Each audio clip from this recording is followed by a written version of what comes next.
بسم اللہ الرحمن الرحیم، welcome to my YouTube channel. آج ہم ایم اے اسلامیات کے نوٹس کو ڈسکس کریں گے۔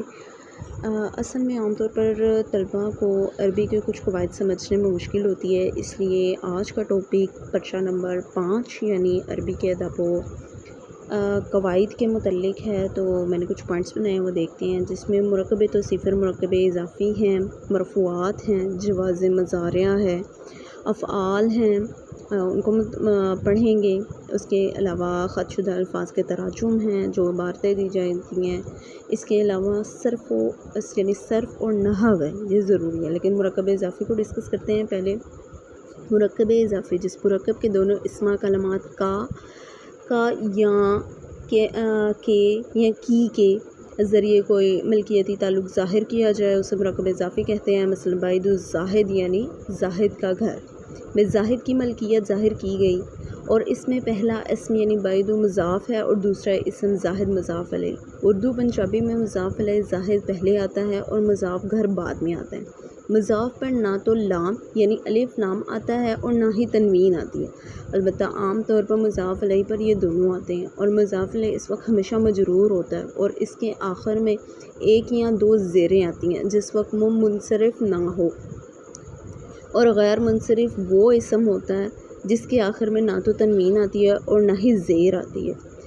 اس میں امپورٹنٹ پوائنٹ مضاف اور مضاف علیہ کو سمجھنا ہے۔ جملہ اسمیہ کا پہلا حصہ مضاف ہے اور دوسرا حصہ مضاف علیہ۔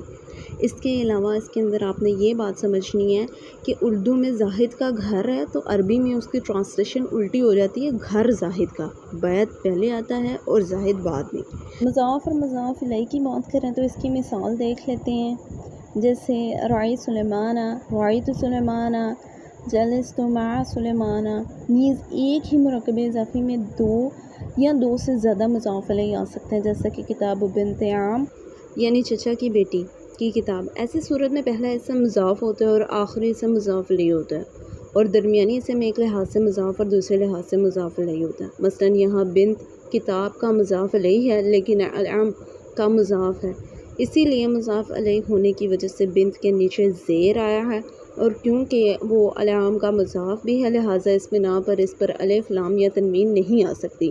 بس ایسے درمیانی اسم ہمیشہ مقصور اور لام تعریف کے بغیر ہوتے ہیں۔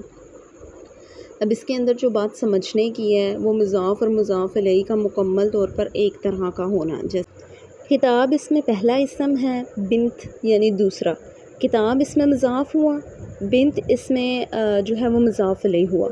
لیکن اگر ہم العام کو دیکھیں تو العام کی نسبت بنت اس کا مضاف ہے اور العام مضاف علیہ۔ اب اس کا مطلب یہ ہوا کہ بنت مضاف اور مضاف علیہ دونوں کی طرح ایک ہی وقت میں اپنے آپ کو ظاہر کر رہا ہے، مضاف اور مضاف علیہ دونوں کی طرح۔ اس وجہ سے اس کے نیچے زیر آئی ہے، کیونکہ مضاف کے اندر الف لام تو آ ہی نہیں سکتا، کیونکہ یہ العام کا مضاف ہے اس لیے الف لام تو نہیں آئے گا۔ اب مضاف علیہ ہونے کی حیثیت میں اس کے نیچے ہم نے زیر لگا دی ہے۔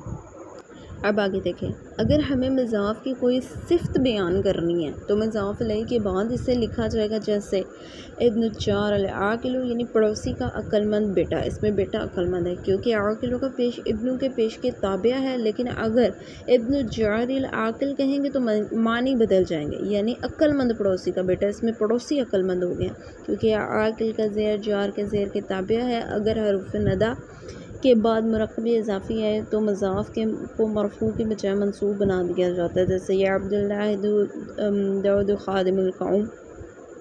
اور ایسے مضاف اور تثنیہ مذکر یا تثنیہ مؤنث یا جمع مذکر سالم کے صیغے والے ہوں تو ان کا آخر نون جو کہ نون اعرابی کہلاتا ہے ساکت ہو جاتا ہے۔ اس کی وضاحت مندرجہ ذیل ہے۔ حالتیں مختلف ہیں، جملہ ایک ہی ہے، جیسے میں عراق کے مسلمانوں کی طرف گیا۔ اب فعلی رفعی حالت میں دیکھیں تو نصر مسلم العراقی یہاں پہ آیا پیش آ جاتا ہے۔ اب مفعولی نسبی حالت دیکھیں، رأیت مسلم العراقی، اب مسلمان یعنی مسلم پہ زبر آ گیا۔ ذهبت الی مسلم العراقی، یہاں پر ہم نے زیر کا استعمال کیا۔ تو جو فعلی رفعی حالت، مفعولی نسبی حالت اور مجروری حالت میں زبر زیر پیش کا مختلف جگہ پر آنا جو ہے وہ منسوب ہو جاتا ہے پچھلے لفظ کے ساتھ۔ مثال اوپر دی گئی ہے، امید کرتی ہوں کہ آپ کو جو مراقب اضافی ہے اور مضاف اور مضاف علیہ کا کنسیپٹ اچھے طریقے سے سمجھ آیا ہوگا۔ تو اگلے دفعہ کے لیے اللہ حافظ۔